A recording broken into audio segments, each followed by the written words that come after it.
नित्य आदत पर विजय होती है, स्वाध्याय में, सामायिक में, कायस्थल में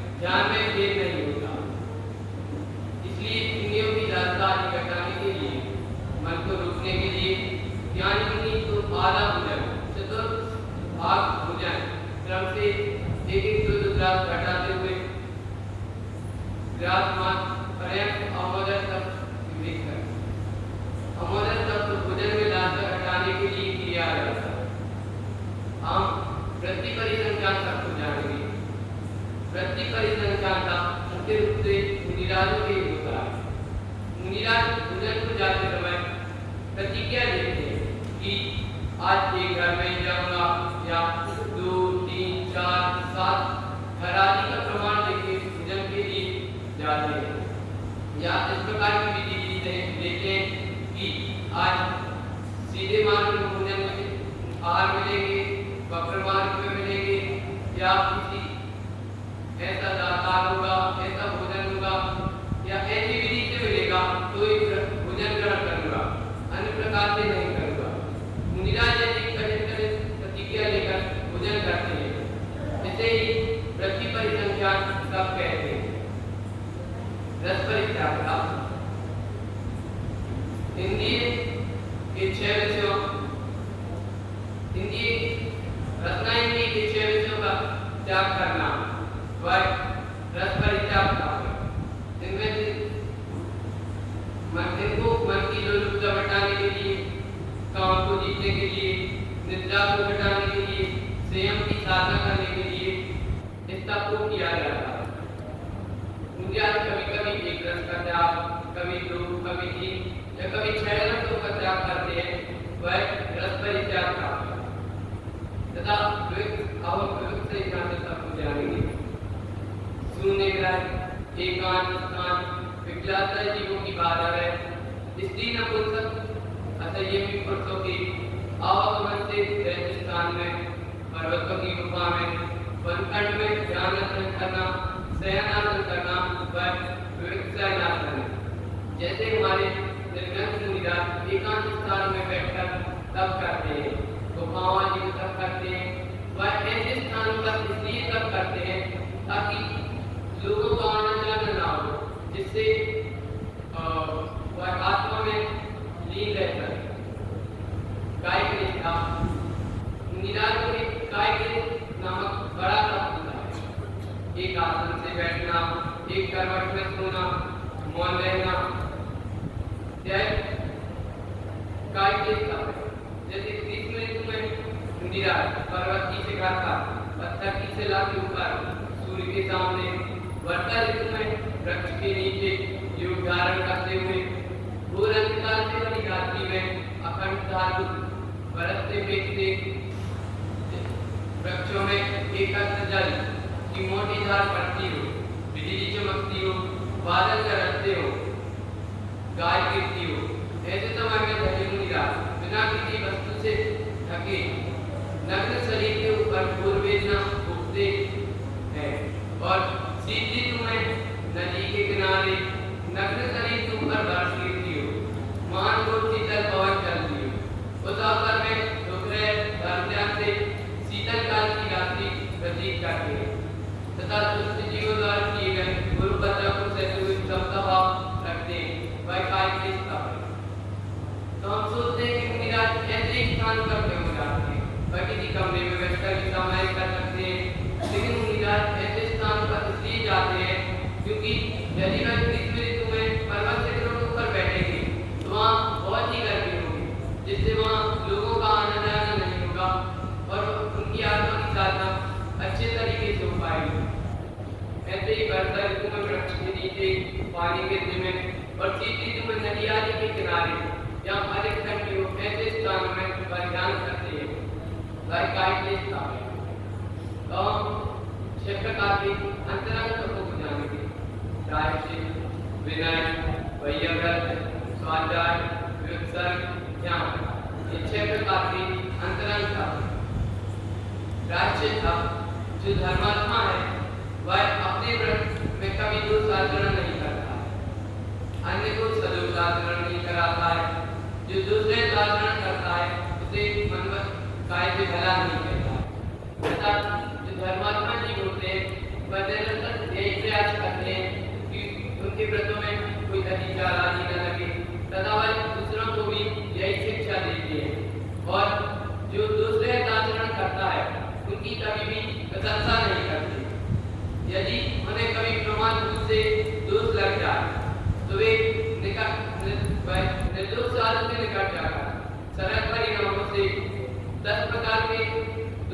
आलिंगन करके गुरुओं द्वारा दिए गए प्रायश्चित को परम श्रद्धा से आदरपूर्वक ग्रहण करता है।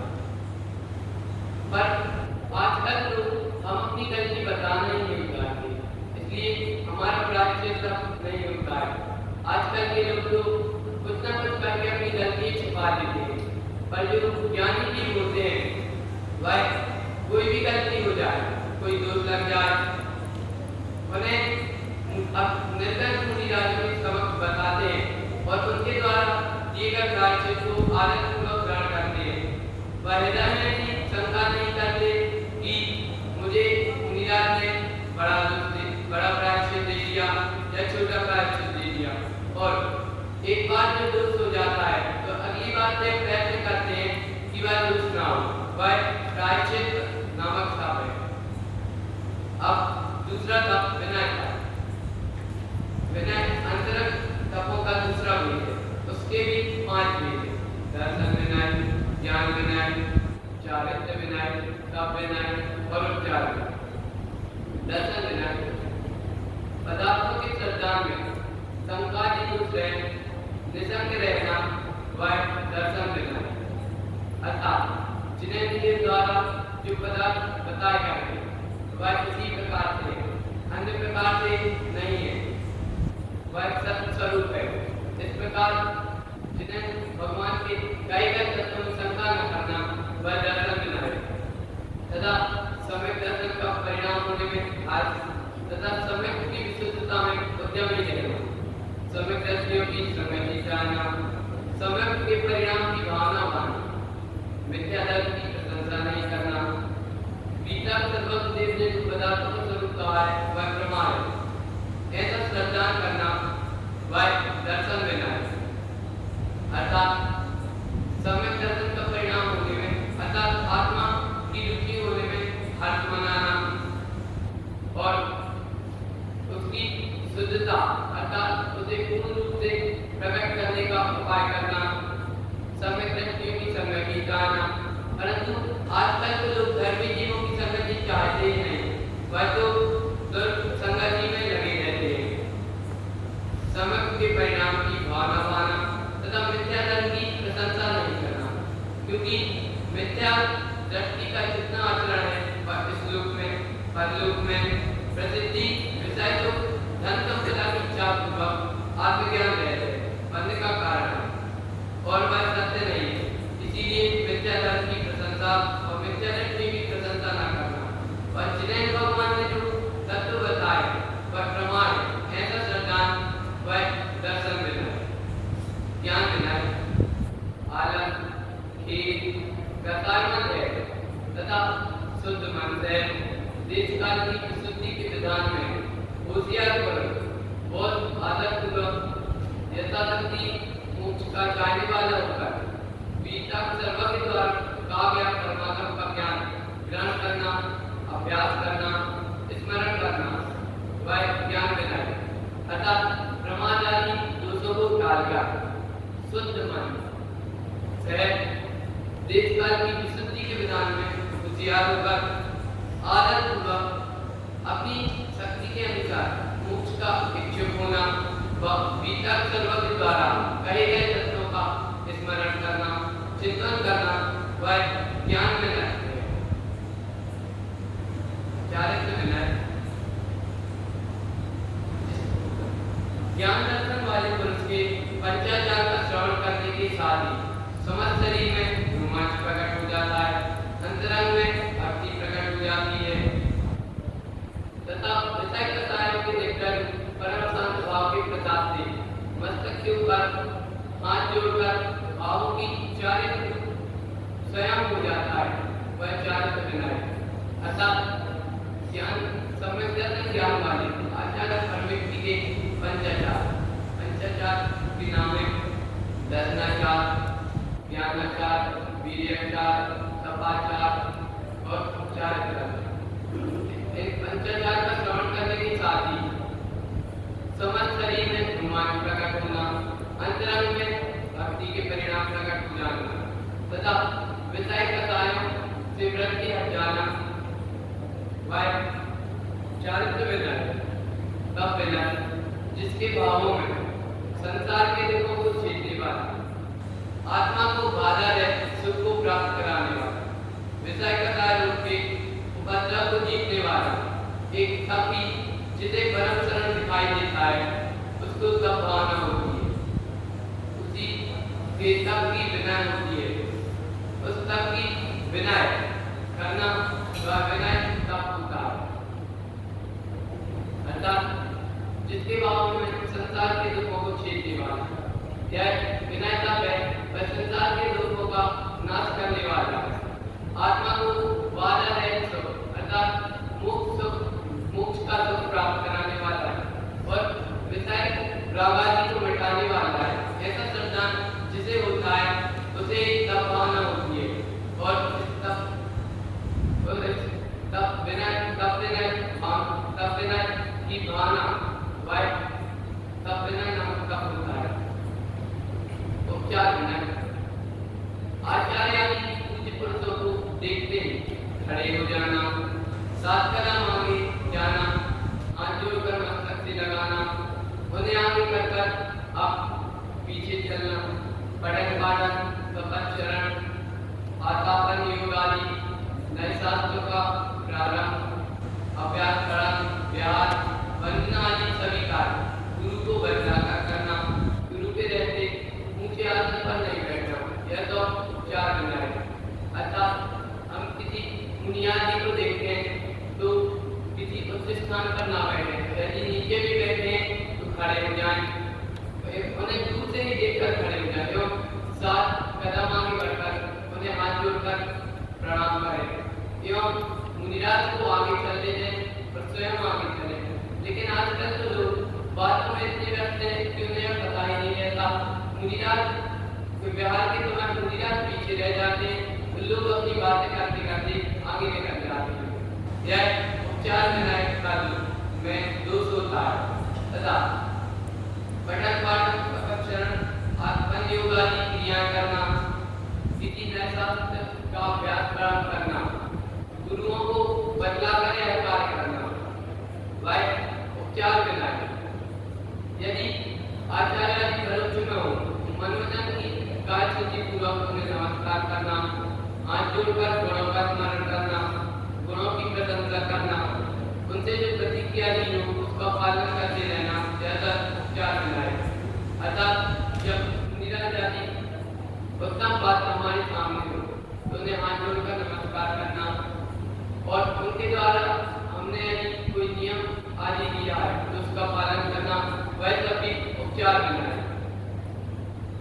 इसका तीसरा भेद है वैयव्रतता, जिनमें गुणों में प्रीति, धर्म में श्रद्धा, धर्मात्मा में वात्सल्य, निर्भीक चिकित्सा आदि गुण होते हैं, उन्हीं के वैयव्रत तप होता है। कृतज्ञ के आचार्य आदि के वैयव्रत का परिणाम नहीं होता है। अर्थात जिन्हें आत्मा के गुणों में प्रीति हो, आत्मधर्म में श्रद्धा हो, धर्मात्मा के प्रति वात्सल्य हो और जो सम्यक के आत्माओं का धारी हो, उन्हें ही वैयव्रत तप होता है। और कृतज्ञ अर्थात योगकार न माने, उन्हें आचार्य आदि की वैयव्रत का परिणाम उत्पन्न ही नहीं होता है। अब हमें 10 प्रकार के साधुओं की वैयव्रत कहिए। आचार्य, उपाध्याय, तपस्वी, शैक्ष, ज्ञान, गण, कुल, संघ, साधु, मनु, इन 10 प्रकार के साधुओं की वैयव्रत करना वह वैयव्रत तप है। अंतर तप का चौथा भेद है स्वाध्याय। स्वाध्याय के 5 भेद कहे हैं: वाचना, दक्षिणा, अनुप्रेक्षा, आम्नाय, धर्मोपदेश। तो हम वाचना को जानेंगे। वाचना स्वाध्याय अर्थात निर्दोष ग्रंथों का पाठ अर्थ तथा पाठ और अर्थ दोनों को पाठ मनुष्य को पढ़ाना, बतलाना, समझाना वह वाचना स्वाध्याय है। अर्थात निर्गत मुनियों द्वारा जो ग्रंथ लिखे गए हैं और सर्वज्ञदेव की जो वाणी है उसे अन्य व्यक्तियों को बतलाना वह वाचना स्वाध्याय है, प्रचना स्वाध्याय है। संशय दूर करने के लिए बहुज्ञान से विनयपूर्वक प्रश्न करना चाहिए, क्योंकि प्रश्न से संशय दूर किए बिना ज्ञान सम्यक प्रकट नहीं होता। अतः यदि हमें किसी विषय में संशय रहेगी तो हम उसका सत्य स्वरूप नहीं जान पाएंगे, अथवा आपने आगम के शब्द का जो अर्थ समझ रखा वह बहुज्ञानी के मुख से सुन ले तो पक्का ज्ञान हो जाता है, ज्ञान की सत्यता दूर हो जाती है। अतः बहुज्ञानी से प्रश्न करना चाहिए, अथवा आपने संक्षेप में जो समझ रखा हो उसे विस्तार से जानने के लिए बड़ी विनय से समय ज्ञानियों से प्रश्न करना चाहिए। शब्द के संबंध में प्रश्न करना, अर्थ के संबंध में प्रश्न करना, शब्दवाद दोनों के संबंध में प्रश्न करना, फिर निर्णय करना, प्रश्न स्वाध्याय।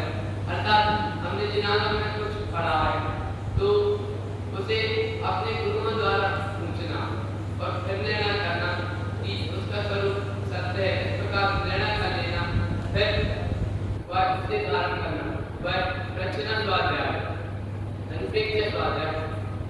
परमात्मा के ज्ञान शब्द और अर्थ को अपने हृदय में धारण करके बारंबार मन से अभ्यास करना, चिंतन करना। आगम में जो पढ़ा है, सुना है, उनमें से ये दोष त्यागने होंगे, ये दोष ग्रहण करने होंगे, मेरे स्वरूप से कालारी जानने होगी। इस प्रकार मन से बारंबार चिंतन करना वह अनुपेक्ष स्वाध्याय।